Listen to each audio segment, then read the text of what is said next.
Mtume akasema yale maneno yake mashuhuri, innamal a'malu binniyat wa innama likulli imri'in ma nawa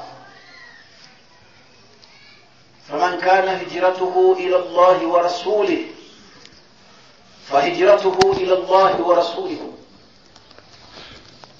ومن كان هجرته إلى الدنيا يصيبها أو امرأة ينكحها فهجرته إلى ما هاجر إليه متفق عليه.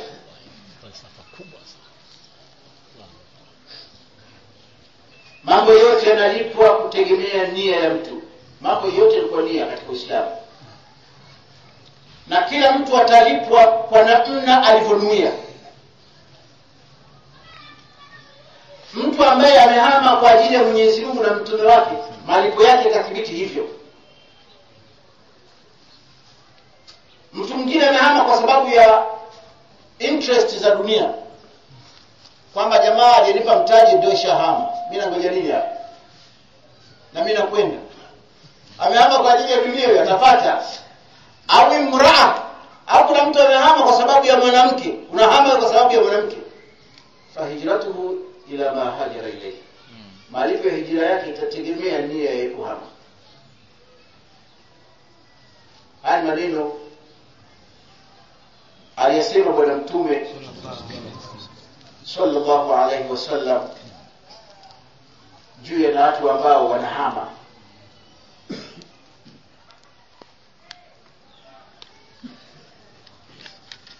Sasa inapotokea umefanya hijra ama kwa ajili ya Mwenyezi Mungu, ama kwa ajili ya dunia, ama kwa ajili ya mwanamke, malipo yako pia yatasimamia misingi hiyo hiyo. Hakuna mabadiliko wala hakuna malipo ya kujiunganisha, kwamba unaweza ukalipa Mwenyezi Mungu akakupa upendeleo maalum, kwamba tunakupendelea basi chukua hii hapa. Inama tujzauna bima kuntum ta'malun, mnalipo yale mlikuwa mkiyafanya, na amali mnazozifanya zinategemea namna ambavyo ninyi mmenuia. Sasa kuna maneno hapa kwamba kuna mtu kahama kwa ajili ya mwanamke kwa sababu ya mapenzi, si sababu nyingine. Mapenzi yamemziwia akaamua kuhama zake. Ndio tabia ya mapenzi yanapoamua kufanya shughuli yake. Sasa mkewe Azizi, mapenzi yalifanya kazi, yakamziba macho kuona kwamba huyu bado mdogo, huyu ni mtu yuko chini yangu, jambo hili baya la haramu sitakiwi kulifanya. Akamwita mumewe,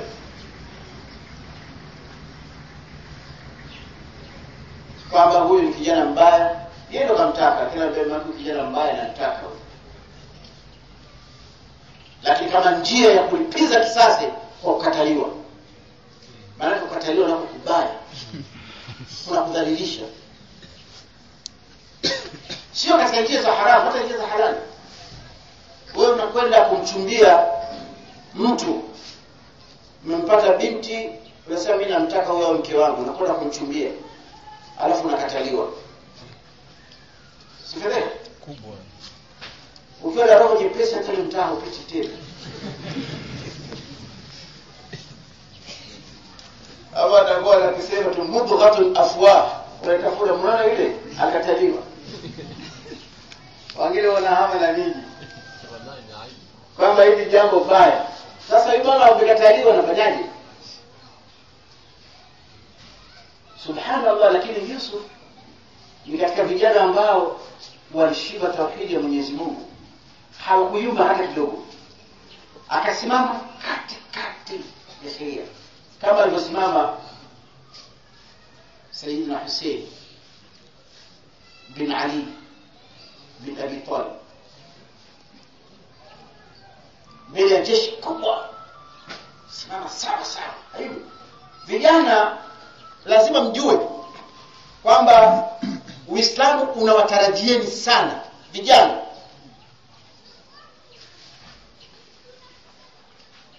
Ninyi ndio mnaoweza kuleta mapinduzi ya kidini. Vijana wasishachoka. Wazee wana mambo mengi kwenye vichwa vyao, watoto, wajukuu, sijui mama, bibi, nyumba sijui kidogo banda limezuliwa sijui. Lakini vijana hawana hii. Vijana ni chap chap, mambo yanakwenda. Wakati Mtume anafanya mapinduzi ya Uislamu alikuwa na miaka mingapi? 40 au sio? 40 tu, sio zaidi.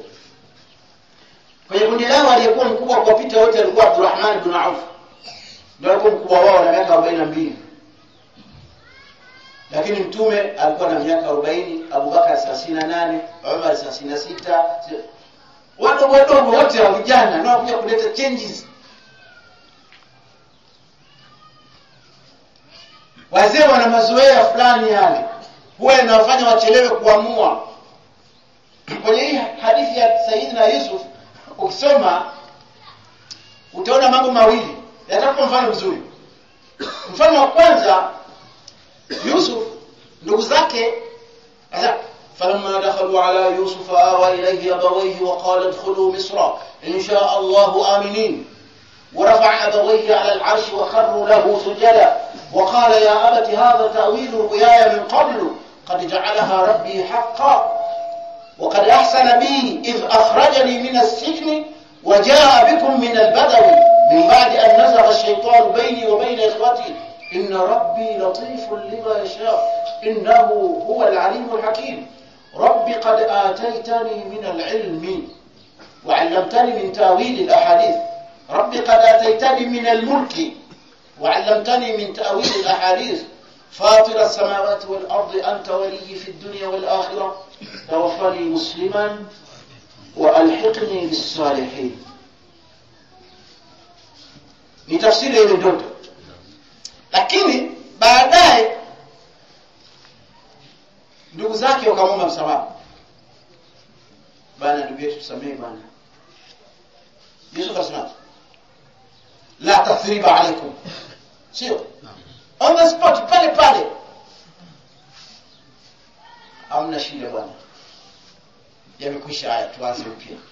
Maana ndio umri wao, Yusuf kijana bado. Lakini hawa vijana walimkosea Yusuf, wamemwambia Yusuf kwa wakati huo Yusuf kasema yamesha. Hawa wakarudia kwa baba yao, mzee hili ndio imethibitika, lakini sisi tulikosea, uliumia kwa muda mrefu, miaka 40 yote. Tunaomba basi tusamehe mzee. Mtu mzima yule alisemaje? Sa'astaghfir lakum السن للتنفيس للمستقبل القريب أو البعيد. nitaona namna ya kuombea kwa samehe. Ngoja kidogo maana bado mapema mno. Yusuf kamaliza wale wale. Lakini mzee ananifanyaje? Tupate muda kidogo ili nitafakari. Wanachelewa. Sasa vijana lazima wajue umri wao ule wautumie vizuri kwa maslaha ya dini na Uislamu. Wewe shakuwa kijana, umefanya nini kwenye Uislamu wewe? Unachofanya nini? Jiulize wewe tu. Mimi hivi nimeshafanya nini kwenye Uislamu? Subhanallah. Ushajenga msikiti? Umewahi kuchimba choo msikitini?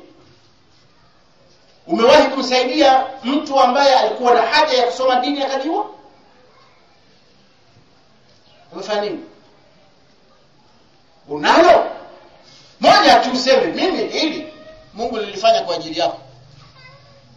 Tena umelifanya kwa ikhlas, au kulifanya kwa matatiko kwa nini?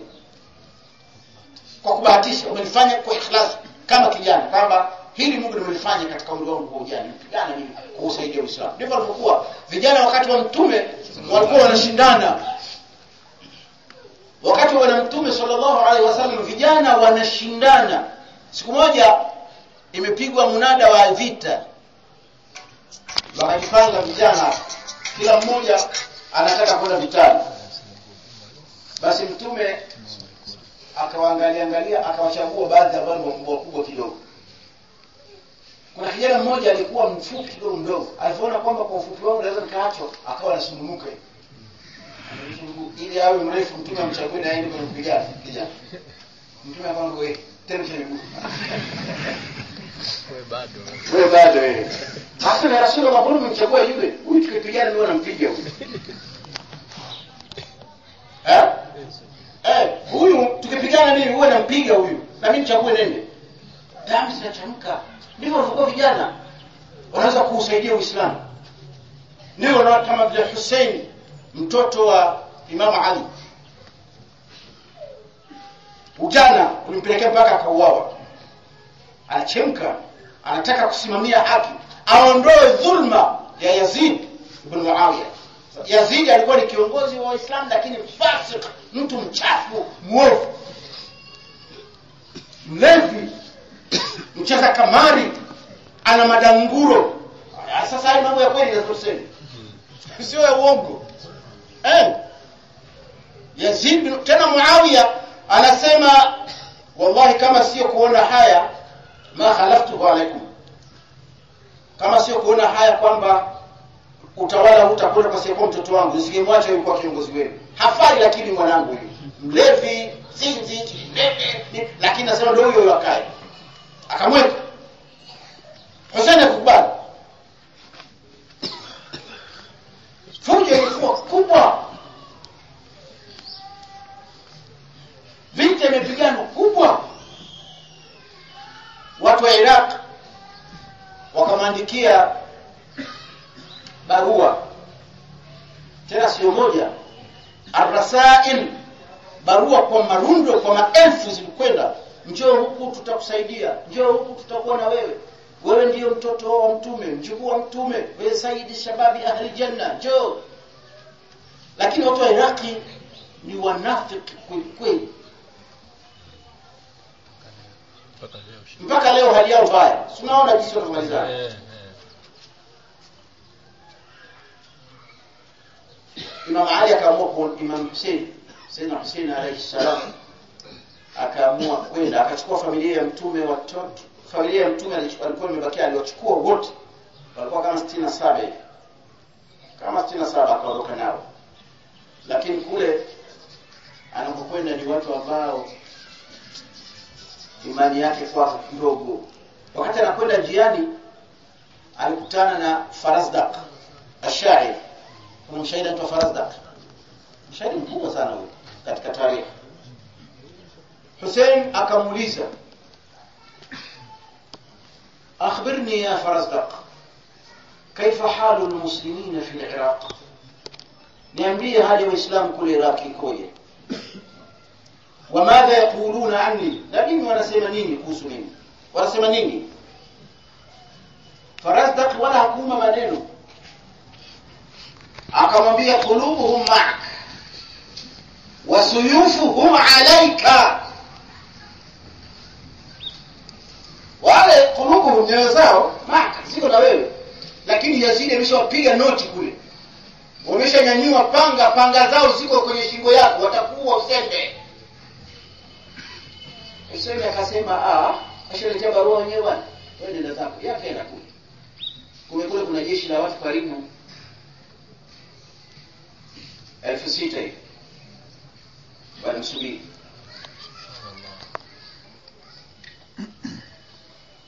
Mfika kule vita kaanza kupigana, wanamkubali wachache na wanamkataa wengi. Ishatolewa oda uwawe na kichwa kikatwe kile kipelekwe Damashq, kionyesho kwamba Hussein kashauawa. Mtoto Mtume, maana si mtoto wa Fatima. na Fatima mtoto nani? Mtume. Na kile ni kizazi cha mtume kabisa. Naam. Ni wale ni ahlu baiti. Iliposhuka ile aya Mwenyezi Mungu anasema inma yuridu Allah liyudhhiba ankum ar-rijsa ahla baiti wa yutahhirakum tathira. Si kingine anachokitaka Mwenyezi Mungu kwenu ni kuondoleeni uchafu watu nyumbani kwa mtume. Mwe wasafi. Akutakaseni kabisa. Bwana mtume alichukua shuka akaikunjua akawaingiza mle ndani. Aliingia yeye, akaingia Ali ibn Abi Talib, halafu akaingia Fatima, halafu akaingia Hassan na Hussein. Akasema mtume, Allahumma, ewe Mwenyezi Mungu, haulai ahli baiti, hawa ndio watu wa nyumbani kwangu, fatahhirhum tathira, watakase safi kabisa, watafishe hawa, wafanye hawa na makosa. Dua ya mtume sallallahu alaihi wasallam. Tena alitaka kuingia mama Aisha kwenye ile shuka. Mama Aisha akasema mimi si ndio ya Rasulullah. Akasema wewe una nafasi yako bwana. Wewe ni mke wangu na nini? Haina habari nyingine. Kaa huko. Akamzuia. Hussein mdogo wake Hassan. Hawa wote wawili mtume anawaita ni sayyida shababi ahli aljanna. Sio? Naam. Kwamba hawa ndio mabwana wa vijana wa peponi, ni vijana wa peponi hawa. Na mtume akiwapenda hubban jamma watoto wake hawa, anaopenda. Hata alikuwa akisali nao, anasema alikuwa anasali siku moja kamshika Hussein kwenye mkono wake. Akaenda kusujudu anamweka pembeni. Akitoka kusujudu anayuka juu, anampitia na nyuka juu. Anasali naye mtume sallallahu alaihi. Siku nyingine mtume alikuwa na swala amesujudu, Hassan akaja mgongo mtume, alafu akamshika masikio. Akamwambia ish. Twende kama endesha gari. Twende. Mtume akiinuka anamtoa, anamweka pembeni. Allah. Watoto wake ni watoto wa Fatima. Fatima mume wake ni Ali bin Abi Talib. Abi Talib na Abdullah ni mtu na ndugu yake.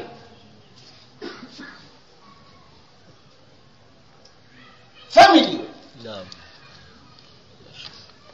Mtume kawachinjia wale watoto hakika Hassan na Hussein. Lakini akasema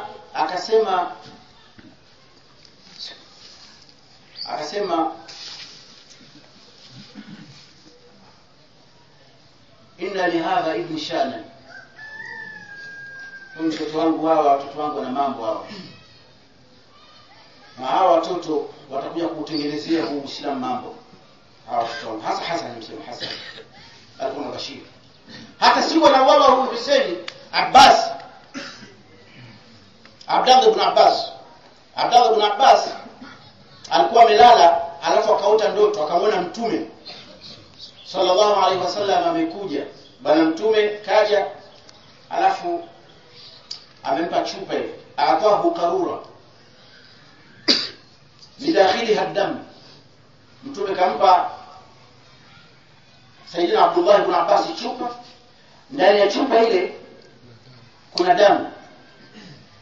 Akamuuliza, liman hadhi damu ya Rasulullah? Hii damu ya nani? Akamwambia innahu damu Hussein.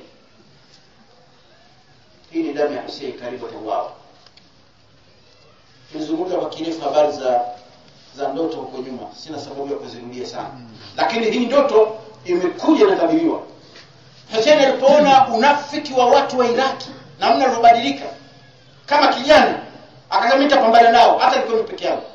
Yuko yeye Hussein, alikuwa na mtoto mdogo, mtoto wa kaka yake Hassan, alikuwa naye katika safari, na alikuwa yuko na dada yake anaitwa Zainab.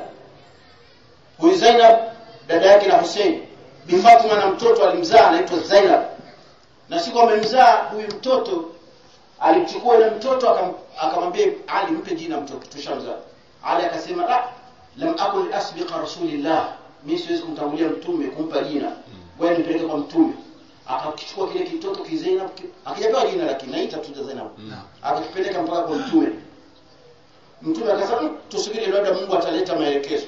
Haukupita muda akaja malaika Jibril akamwambia assalamu yuqri'uka assalam ويقول سميه زينب. mwite huyu mtoto jina lake Zainab. Jina lake limetolewa kutoka mbinguni, jina rasmi limechaguliwa, sio jina la hovyo hovyo Kimathi, Jalala, Konewa.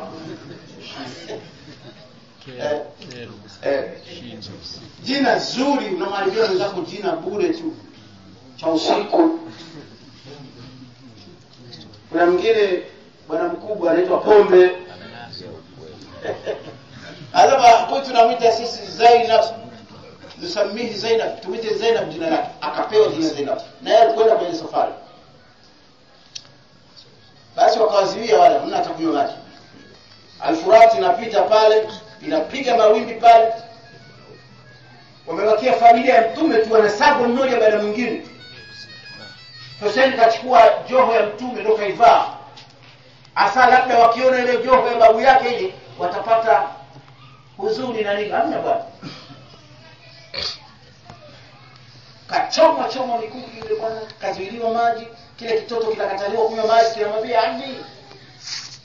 Laqad balagani al-atash. Imenifikia hii kiu yangu, kiu imekuwa kali sana. Bihaithu la utiqu as-sabr.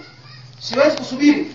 Hussein anamwambia isbir دقائق ونشرب في خوض رسول جدك رسول الله صلى الله عليه وسلم. subiri dakika chache tutakunywa maji kwenye birika ya babu yako Mtume Muhammad sallallahu alaihi wasallam. Lakini alisimama kwa ule umri wake kama kijana mpaka wakamuua.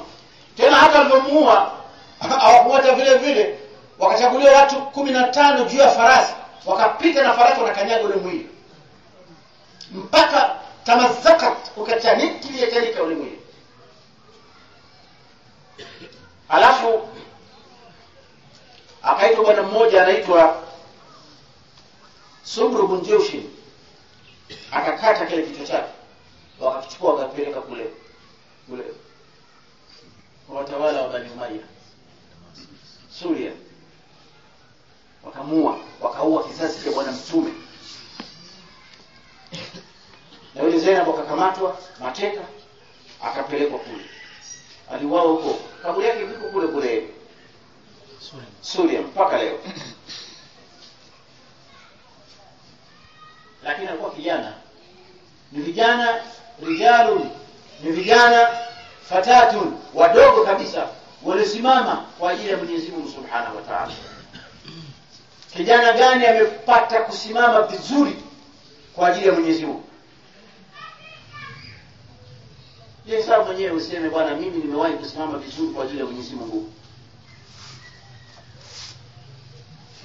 Umewahi kukerwa wewe na kulipiwa maji ya kutawadha kila siku? Wewe unasema kwenda kuweka bili, tunatawadha na ndio swali msikitini. Wewe kulipia bili ya msikiti wewe kama kijana? Au unangojea wenzako kulipia ndio na wewe katawadhe una nini ungie kusali? Wewe si vibaya.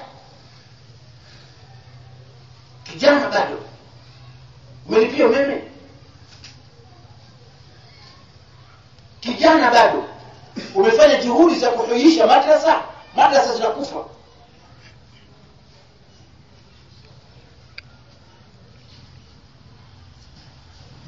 Wala ashabu kahf walikuwa vijana bwana, au walikuwa wazee? Vijana. Simama vizuri kama alivyosimama Yusuf. Na unaona hata lugha ile huja baasa ni mraatu azizi, mke azizi, turawidhu fataha an nafsi, anamtaka na kumtongoza kijana wake mwenyewe. Alishaghafaha hubba, mapenzi yamepita kiwango. Inna lanaraha, kwa hakika sisi tunamuona huyu kijana fi dhalali mubin, yuko katika upotevu wa wazi kabisa. Maneno ya kweli kabisa. Falamma sami'at bimakrihinna, aliposikia vitimbi vya wanawake wale wakimsema, wakimtupia vijembe, arsalat ilayhinna, alituma message wapelekee wale, akawaita nyumbani kwake, njooni leo kutakuwa na karamu, kuna dhifa tumetayarisha, njooni tukae pamoja.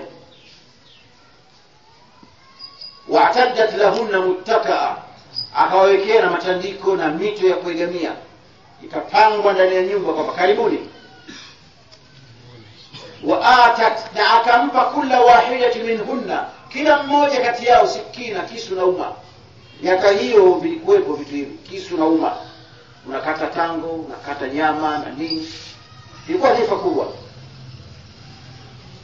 Wamekaa pale wanakula, mazungumzo yanakwenda. Akasema wakala, sasa Zalikha akasema kumwambia Yusuf, ingia uoge.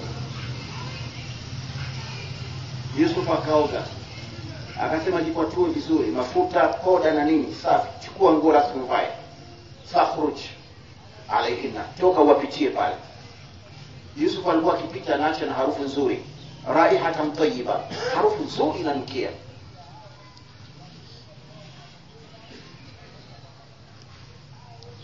Falamma ra'aynahu, Yusuf alipotoka wakamuona Yusuf huyu, akbarnahu, walipiga kelele ya kumtukuza, walipiga yowe. Waqatta'na aydiyahunna, wengine wakajikata mikono yao. Unashangaa kwa urembo alionao Yusuf, kijana wa kiume mzuri. Hata wanaume wako wazuri bwana. Wako wanaume wazuri na kuna wanaume wengine wabaya. Wabaya wapo pia katika wanaume, na wazuri pia wapo, na wanawake kadhalika hivyo hivyo, wako wazuri na wako wabaya. Kuna mwanamke ni mzuri mpaka mwanamke mwenzie anamuogopa. Naam, hakuna shaka. Mzuri kweli, hata ukikutana naye barabarani moyo unabadilisha na mapigo. Baada ya kupita tu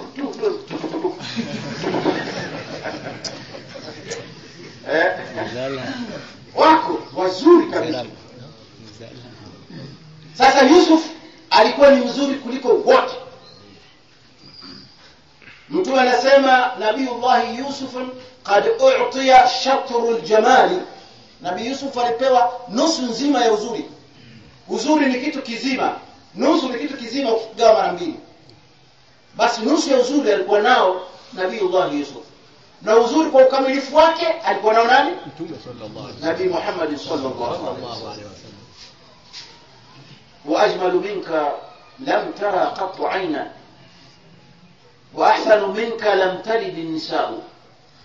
Mwanaume mzuri hajazaliwa katika dunia kumpita Nabii Muhammad sallallahu alaihi wasallam, na hakuna mwanamke aliyezaa mtu bora na mwema na mzuri kama Nabii Muhammad. Nabii Muhammad alikuwa akipita hapa unasikia harufu yake. Sayyidina Umar bin Khattab anasema siku moja nilimtafuta mtume kwa kufuata na nusu harufu tu. Maana anapita hapa ni manukato mazuri, matupi yanapita hapa yanakwenda nanukia.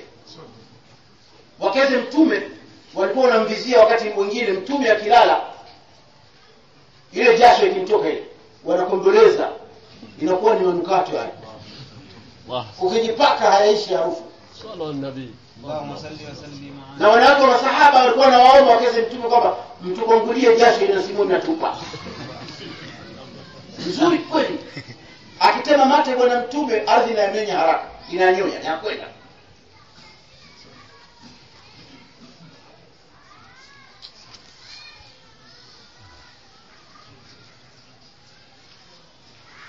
Sasa Yusuf kwa urembo aliokuwa nao uliwatisha wale kina mama mpaka wakakata mikono yao.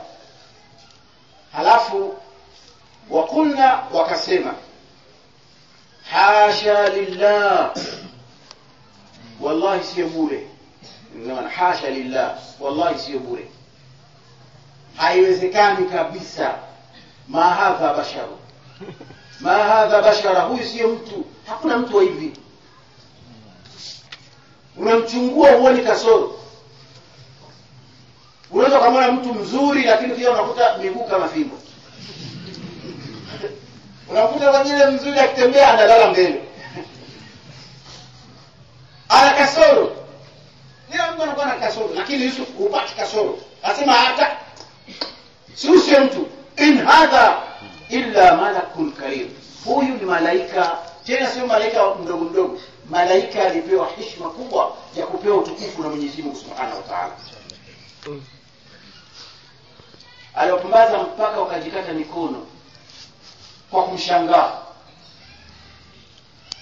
Basi yule mama akapata fimbo ya kuwachapa wenzie. Kama si bora mimi sasa yeye nimejikata na mikono.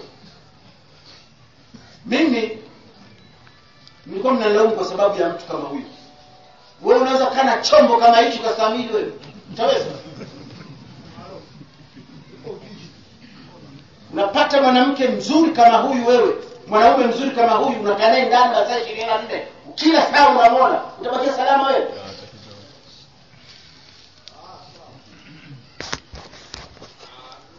Sio wanaume, hata mwanaume kikana mwanamke si matatizo pia. makubwa. Mwanamke rasmi mzuri, jamili, matwaya, umekaa naye tu masaa 24 uko ndani, hasia zote unaona, unataka ujaliwe pia. Muombe Mungu akupe subra, Mungu akupe thabati, akupe yakini, akupe utulivu.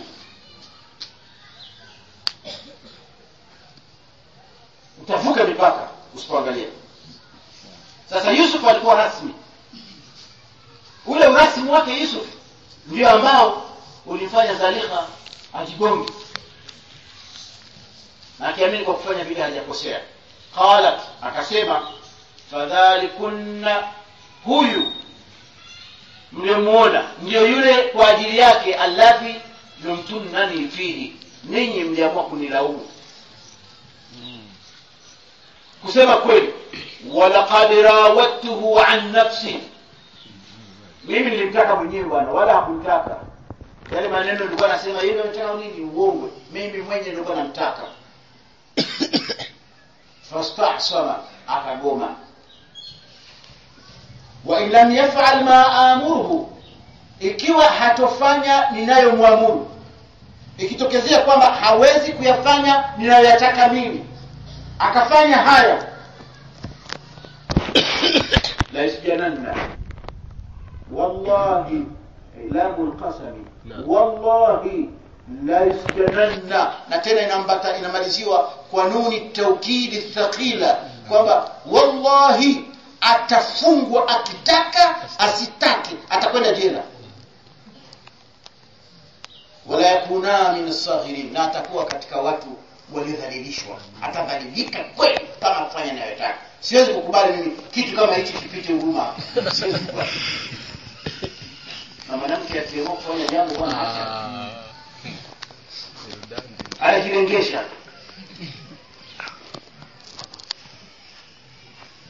Lakini sasa Yusuf mtume wa Mungu, na Yusuf anakwenda kwa utaratibu aliokiwa na Mungu. Naam.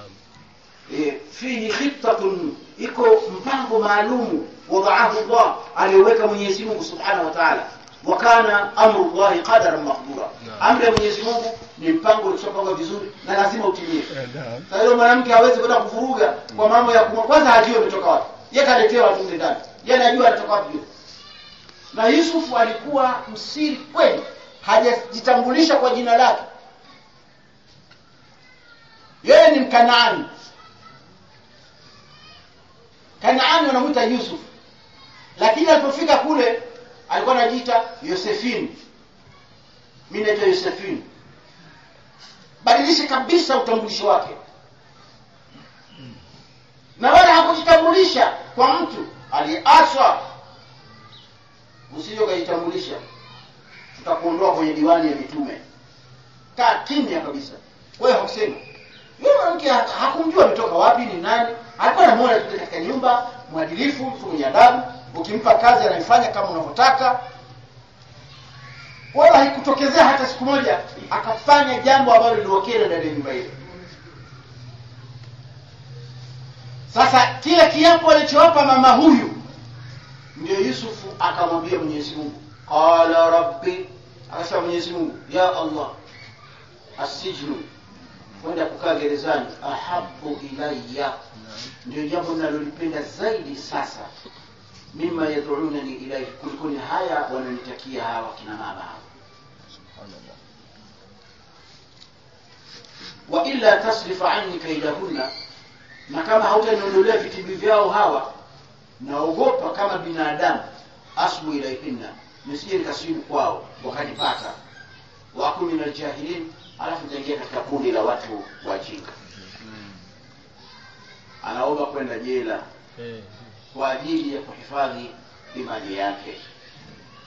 Fastajaba lahu rabbuhu, basi Mola wake akapokea dua yake. Na dua za mitume ni automatic. Mtaka kwenda jela, basi unakwenda. Nani ameshaomba kwenda jela kwa ajili ya kuinusuru dini yake? Mimi naomba kwenda jela, ya Rabbi nipeleke jela. Kila mtu anaogopa jela. Wakija fifusi hapa tusambaratika vibaya. Lakini hao ndio watu ambao imani ilikuwa inatembea kwenye miili yao kama damu. Sasa Mungu, mimi nipeleke jela, sitaki kukaa huko. Niende zangu kule jela. Fastajaba lahu rabbuhu, Mungu akamkubalia dua yake. Fasarafa anhu kaidahunna, akamwepusha na vitimbi vya wale wanawake. Vitimbi vyao vikubwa.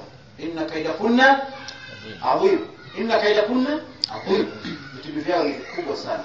Innahu huwa as-sami'ul 'alim, hakika Mwenyezi Mungu Subhanahu wa Ta'ala as-sami' ni msikivu wa maombi ya waja wake, al-'alim tena ni mjuzi wa mahitajio ya viumbe wake. Sasa Yusuf amaliza hatua ya tatu.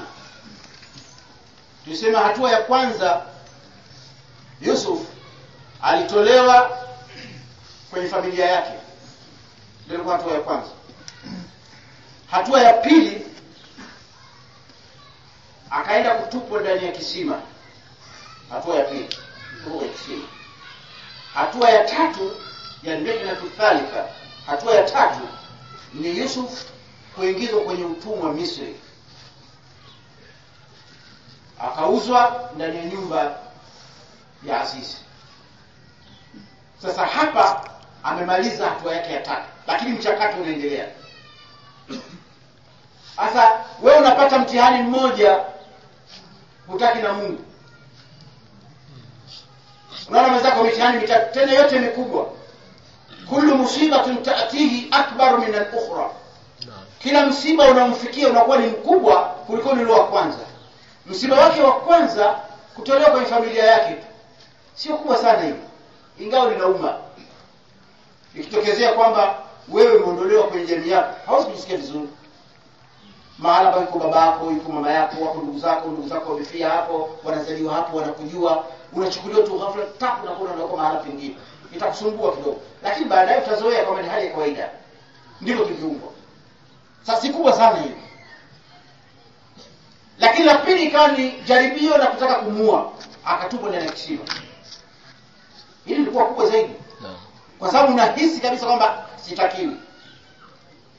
Uhai wangu sasa uko kwenye matatizo. Lakini anasema wallahu ghalibun ala amri.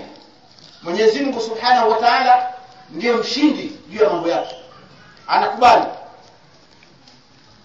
Anasubiri, anakaa kwenye kisima. Inakwisha na kuja tatizo lingine, mtumwa anauzwa. Kwenda kwa mtumishi katika nyumba, anafanyishwa kazi na hivi na nini, mshahara, chakula.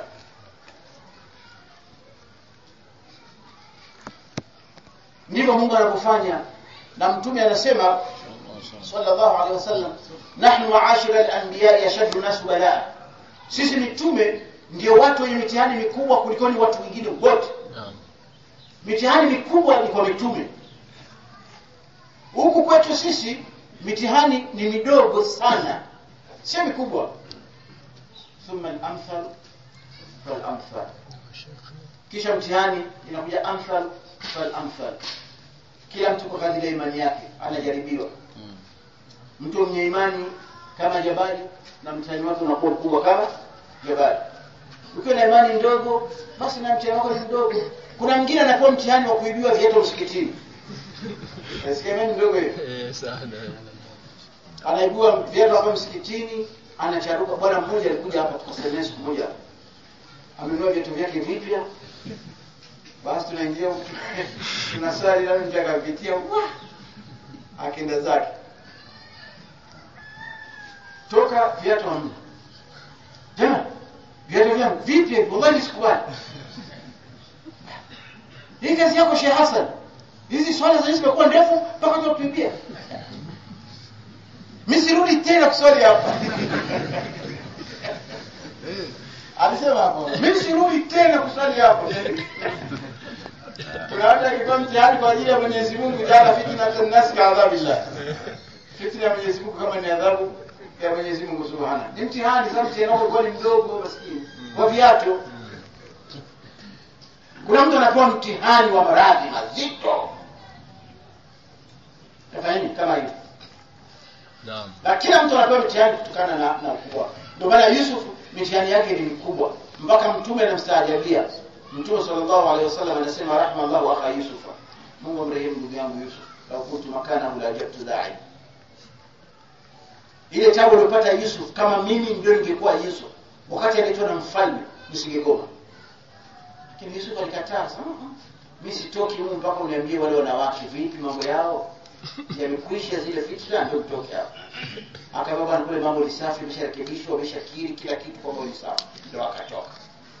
Ni mtihani ambayo alipewa na Mwenyezi Mungu Subhanahu wa Ta'ala. Afadhali tuishie hapo. Wallahu wa rasuluhu a'lam. Sheikh. Naam. Naam. Mfano nauliza wakati unaongelea kisa cha Hussein. Wakati ukizungumzia kisa cha Hussein Kinafanana vile vile na ambavyo huwa nawasikia Ahlushia wakiongelea hivyo. Kinafanana na vile wanazungumza Ahlushia, lakini mara nyingi sisi huwa tunawadhihaki. Swali langu ni kipi ambacho wao wanakiongeza ambacho si cha kweli katika kisa hicho? Kwa hiyo tukisoma mimi ndio kama wanazungumza hivi ndivyo kilivyo, kwa sababu ndio hali halisi. Wanazungumza kama wanazungumza hivi, wanazungumza sawa. Tofauti kubwa iliyopo baina yetu sisi na Mashia, sisi tunaamini kwamba isma ni kwa mtume tu, lakini wao wanaamini isma inakwenda mpaka kwa wale ahli bait, yani kule utakaso waliopewa mtume na kuhifadhika na madhambi na nini. Sisi tunaamini kwa mtume. Hii ni tofauti kubwa. Halafu tunatofautiana nao nyingine, sisi tunaamini katika akida yetu kwamba Mungu ataonekana. Wao wanasema Mungu aonekana.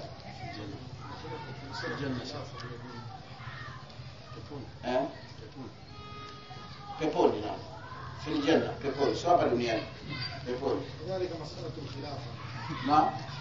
Mas'alatul khilafa. Naam, lakini pia hali ndio anasema Sheikh, masala ya khilafia, ya ikhtilaf. Tuna ikhtilaf nazo hizo. Halafu tuna ikhtilaf nao pia katika al-imama. Ni ikhtilaf vile vile, ni ijtihadi. Sisi tunaamini kwamba baada ya mtume ni Abu Bakar.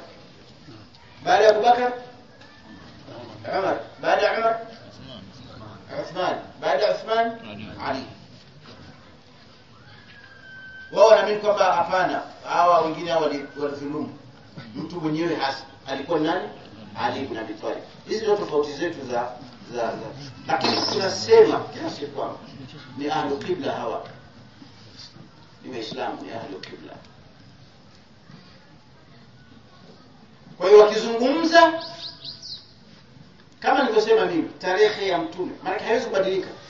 Hii ni tarehe ya Kiislamu kabisa, kwamba familia ya mtume iliuawa kwa dhulma. Familia ya mtume iliuawa kwa dhulma, sio kwa sababu nyingine yoyote, lakini kwa sababu ya roho mbaya ya baadhi ya watawala walikuwa na uchu. Sio siri. Ilifikia mahala watu walikuwa wanatukanana kwenye mimbari. Watu wa Muawiya siku ya Ijumaa wakifika mwisho kunasema ala la'natullahi ala Ali ibn Abi Talib. Msikiti mzima unaripuka, la'natullahi alayhi.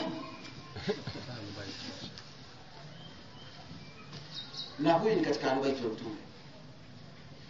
Mtume amesema ana madinatul ilm wa ali babuha. Na watu wa huku nao kwa Ali, ala la'natullahi ala Muawiya bin Abi Sufyan, la'natullahi alayhi. Miaka mpaka alipokuja Umar ibn Abdul Aziz,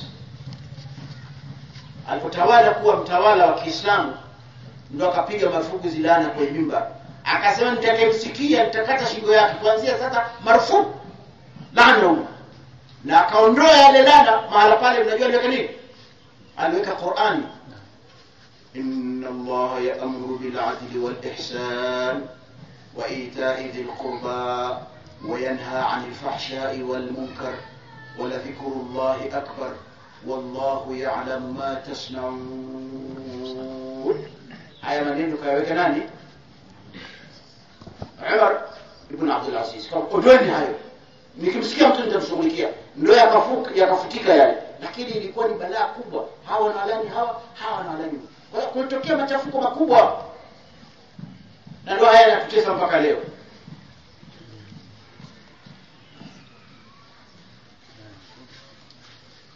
Yale alisema mtume, man daa bil asabiyatun falaysa minna.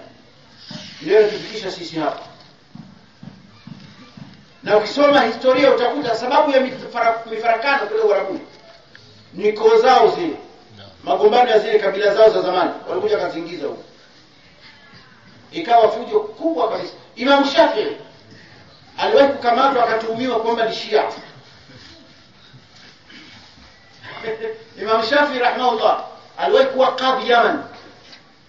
Kule Yaman kulikuwa na wali mmoja dhalim, kaka yake na Hajjaj bin Yusuf, anaitwa Muhammad bin Yusuf. Alishazoea watawala mashekhi waende wakamsujudie.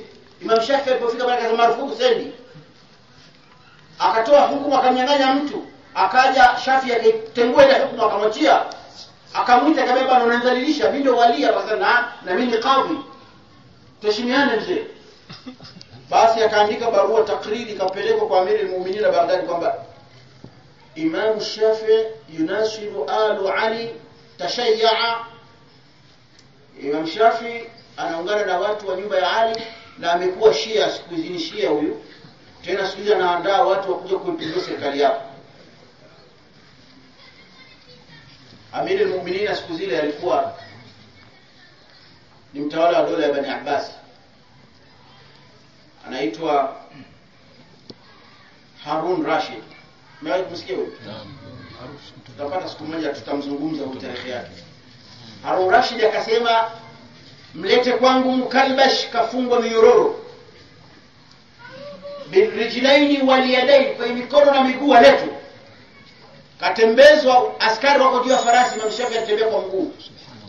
Nini sasa? Huyo ashakuwa Shia huyo, anataka kupindua serikali. Akapelekwa mpaka Baghdad, mpaka kwa Imam Shafi'i, mpaka kwa Harun Rashid.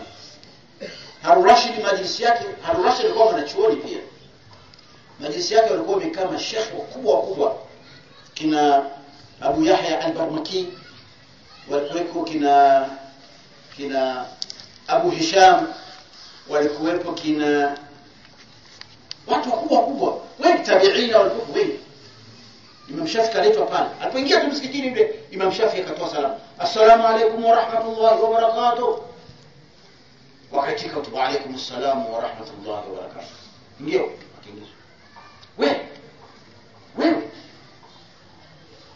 anta Shii tunasiru Ali, wewe Shia, wewe unaungana na watu wale wewe?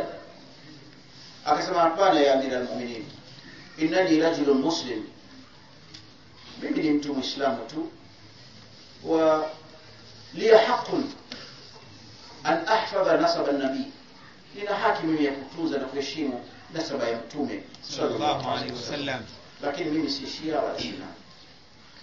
Wewe ni nani sasa? Asema ana rajul li hadhun min al-Qur'an al-Karim, mimi mtu na sehemu kidogo najua Qur'ani, nimesoma na maarifa ya dini ya Qur'ani. Akasema kila mtu akikamatwa kwenye siasa anajifanya ni shekhi. idribu unuqa, nenda mkamkate kichwa chake huyu, chukua mkamchinje. Wakaja na masayafu wakamdaka Imam Shafi'i, akampeleka kukatwa kichwa ni pale pale mbele mfalme. Kunakuwa kumewekwa mahala gogo hivi, anakatwa, unalazwa hivi, unawekwa kichwa hivi, tena kwa wanakutomasa kidogo kwa panga, ukiruka hivi kichwa kinaruka kule. Subhanallah. Akapeleka. Wakati anapeleka Imam Shafi'i ndio akasema, aina rahmat alladhi wa'adtani iyyaha lamma dakhaltu, wewe mfalme wewe, rehema gani ulionipa mimi wakati naingia hapa? Niliposema nikuomba rehema ukanipa rehema. Akasema mimi sikukupa rehema yoyote wewe.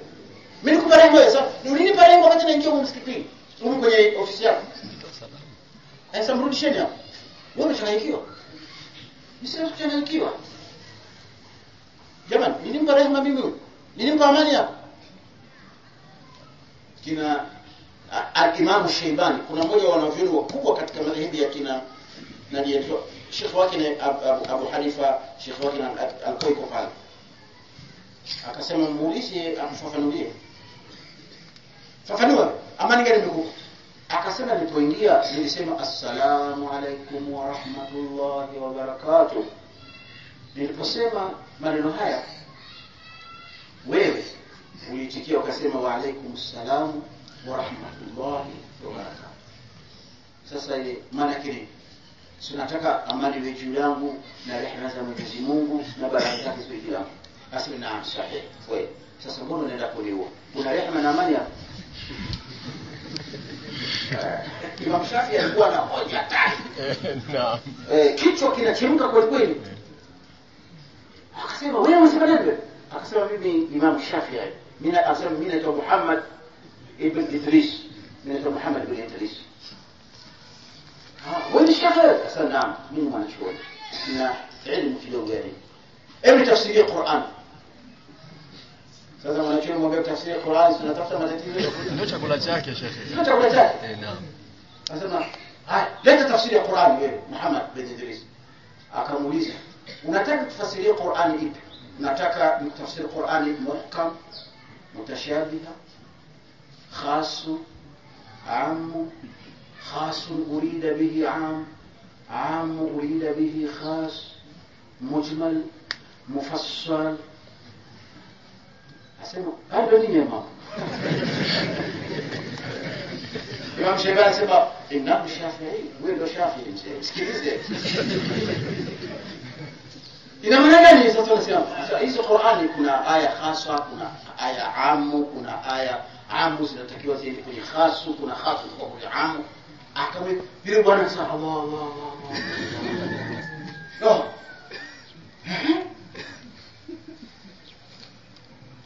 Hizi zote ziko kwenye Qur'ani mshasa. Naam. Allah. Emni ipe mfano.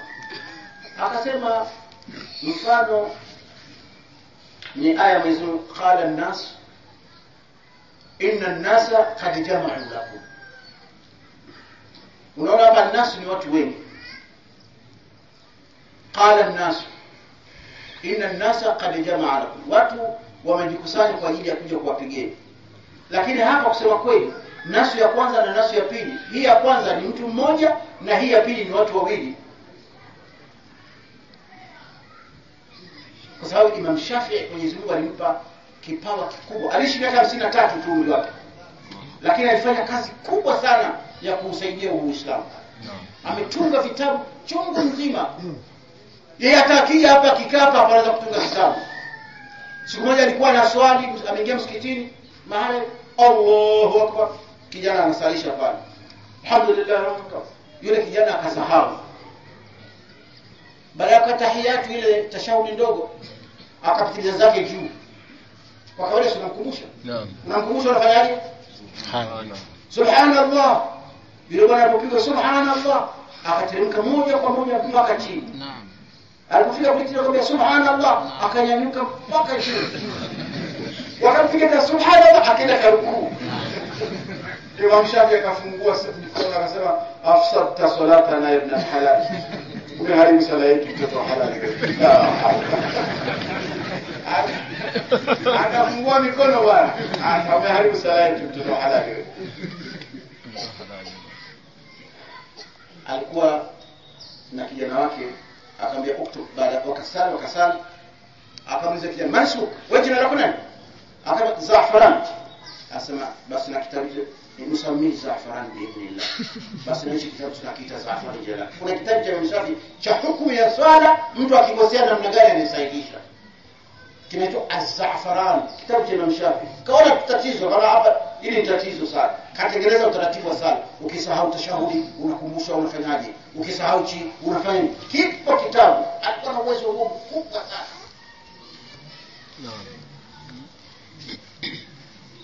Basi akapona. Alipona kwa sababu ya hoja, lakini alituhumiwa kwamba huyu alikuwa Shia huyu.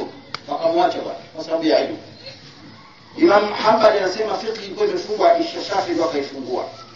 Kwa hiyo maneno ni ya kweli bwana. Wanasema maneno ya kweli. Maana hiyo Shia walilaumiwa tangu zamani. Sio leo. Kwa maana hiyo Shia walipata lawama tangu zamani. Toka zamani. Sio leo tu. Sasa kusema walikuwa wanawazi haki ni aje sasa? Sana. Ukitamani mwanamke mali akitoka saumuna. Sasa wewe umefunga ndio unatamani mambo yako bwana. Tatizo. Alhamdulillah rabbil alamin.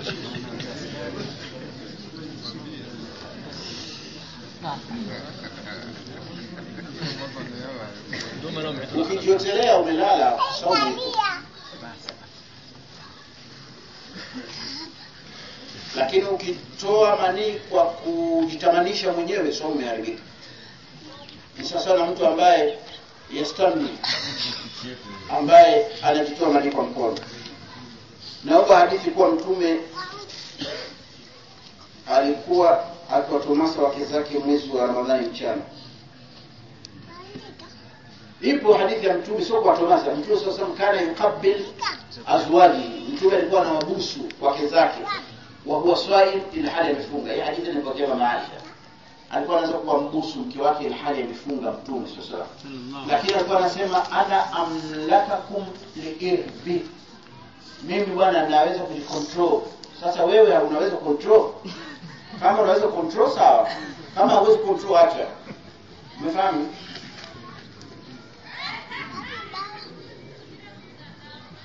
Hukumu ya mzinzi anatakiwa kupigwa mawe mpaka afe.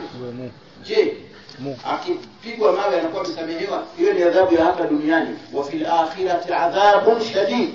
Akhira na adhabu kali. Sheikh, mwanaume akivaa mkufu wenye mambo ya wenye nembo ya Allah au Mtume Muhammad au bangili ni makosa? Mwanaume havai mkufu, mwanaume havai hereni, wala mwanaume havai bangili. Ni haramu kuvaa hivyo vitu. Kwa hiyo kivaa hivyo vitu vinaandikwa Allah au Muhammad unapata dhambi, ni haramu. Hayo mapambo yanatakiwa wavae kina mama. Vijana wetu wameharibika kwa sababu ya kuiga tamaduni za nchi za magharibi. Mwanaume unakuta anatoga sikio anaweka. Wale wakule mtu kutoga sikio, mwingine washoga. Anajitaarifisha kwa jamani, mimi natoa huduma hii. Ndio, na hapa ndio hivyo hivyo. Kufunga ndoa na mwanamke mwenye mimba ndoa inasihi. Ukifunga ndoa na mwanamke mwenye mimba ndoa inasihi. Ndoa inasihi. Kama sio, wewe nieleze vizuri. Mwanamke mwenye mimba kama ni mke wa mtu akiachika haruhusiwi kuolewa mpaka azae. Tumefahamana? Haruhusiwi kuolewa mpaka azae kwa sababu ile mimba itoke, ni haki ya mtu. Baada hapo anaweza kuolewa. Ama mwanamke ambaye hana mume, ana mimba labda akapata huko na mwanamume au namna gani, akiolewa ndani yake inashihi tu.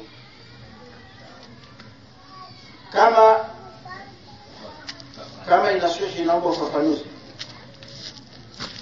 Si hadithi ya Mtume alisema awwalu sifahu wa akhiru nikahu.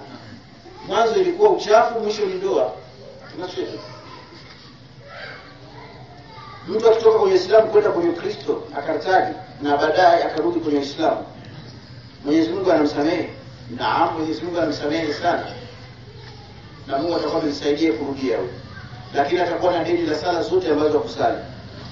Na Ramadhani zote ambazo akufunga.